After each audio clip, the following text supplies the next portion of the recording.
The episode begins with Tokyo and Kanata, wearing protective rain suits, after finishing their work in a large place.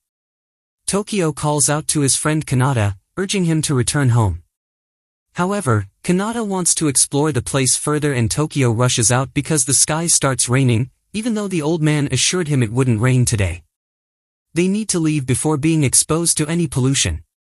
Tokyo keeps calling out to his friend, but there's no response. He doesn't know what Kanata is doing there, possibly finding something to add to their small collection.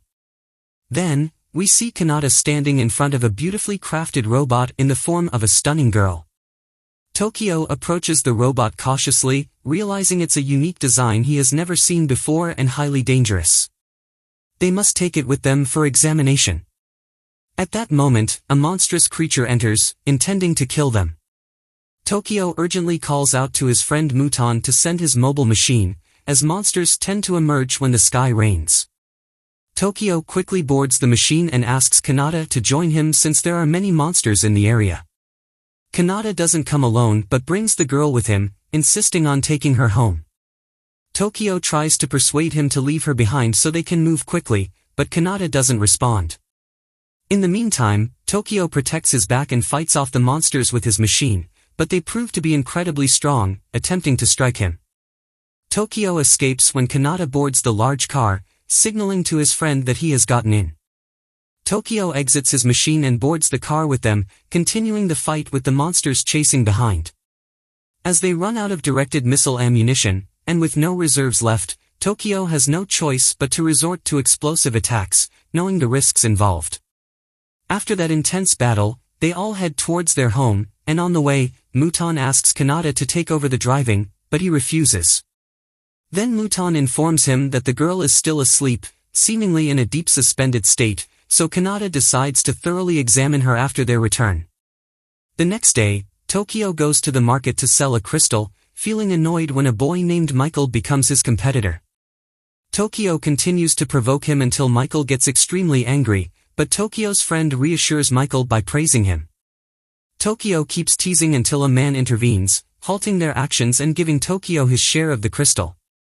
Tokyo becomes ecstatic and announces to everyone that he's going to a bar, inviting anyone who wants to join.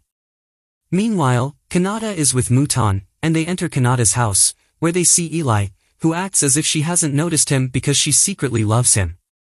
Angie informs him that she came to investigate something, and Isla agrees to go to Kanata's house. Later, Tokyo sees them and asks Kanata what they're doing there. Kanata explains that Tokyo left him alone in the bar, and he won't gain anything by staying there, so Isla suggests Kanata should try to stop him once more, and maybe he'll agree this time. Ellie looked at him and said, "I've asked you 100 times to join the Avengers, but you refused. Staying in Tokyo won't guarantee you a promising future. If you join them, you'll lead the charge with the latest model of exosuits. We found Ellie and Angie, the girl. Kanata informed us that he discovered her amidst the ruins, and she might have information about the mythical city of Istar. That's why I brought her here." The girl woke up and spoke, "I'll take you with me to paradise next time." The following morning, the sky was clear, and the weather was sunny. It was a perfect day with a slight chance of encountering danger, rated at 0%. The adventurers would enjoy safe journeys today. As they continued their journey, the girl asked Kanata about herself and the place they were in. He explained that they were in the town of Rock and that she had a malfunction in her memory circuit. She inquired about the device she saw, and Kanata told her it was a washing machine, an ancient unit from the time before the New Moon Tears catastrophe. He confessed that he discarded all the old belongings and expressed his desire to go to Istar, the legendary city known as Paradise, which supposedly existed before the catastrophe. Kanata suggested going to Maria, who was skilled in machine repairs and had expertise in the field of Magus. He believed she could provide more information about her. On their way to Maria, they were welcomed by a rocket launch from her. Upon their arrival, Maria saw the girl and recognized that she was the one they were looking for. After examining her, Maria informed her, as Angie had said, that she was malfunctioning and unable to do anything or wear her clothes correctly. She wasn't as powerful as the other Magus units and didn't know what to do. They conducted a thorough examination and found that all systems were functioning normally. The girl asked about the Magus, and they replied that they were friends to humanity. Maria requested to provide her with better clothes to wear and handed her new attire, explaining that it was just an outfit to help her blend in. She asked for her opinion, but suddenly they heard an alarm, an E-class alert. They discovered a swarm of annihilators heading their way. The mother warned them about the approaching threat, and the swarm started attacking the city. Maria mentioned that they were too many, and they needed to send supplies to the other gates. Kanata hurriedly returned, accompanied by the girl from the other side. Meanwhile, the mother informed them that the road was closed, and they were not allowed to reach the residential area. Michael rode his mecha to help them and fought against the annihilators. He wondered how the meteorological office missed such a massive swarm.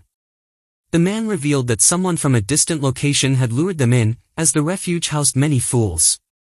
Eventually, Tokyo arrived and engaged in the battle against the annihilators. Michael told Kanata that he saved his life. Later, Ellie from Team C informed them that they were in a clash with the annihilators at the Eastern Dome and needed supplies. Tokyo informed her that he would join them after clearing the area of annihilators. Kanata finally reached Ellie, which angered her. She demanded that he leave because he would only hinder her. She told her friend that she would apologize to him after they safely passed this ordeal. Kanata returned with the robot girl and informed her that Ellie didn't know he had undergone the Avengers aptitude test 3 years ago, which stated that he lacked talent. He remembered his conversation with Tokyo, who promised to take care of him and advised him not to get depressed.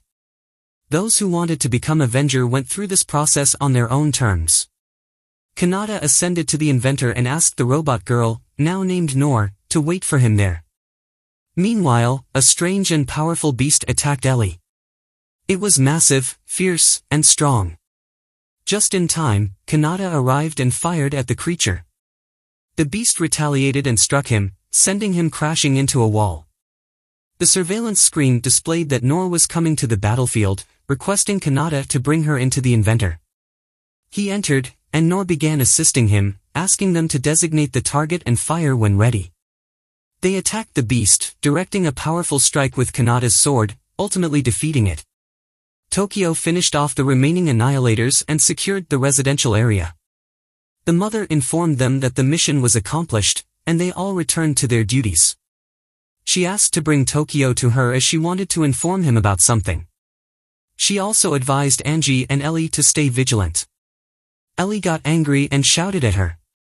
Meanwhile, Kanata was with Noir, revealing that her name was Noir, and he would call her by that name from now on. She agreed, and thus ended the first episode of this anime. Stay tuned for upcoming episodes, but please subscribe to the channel and turn on the notification bell.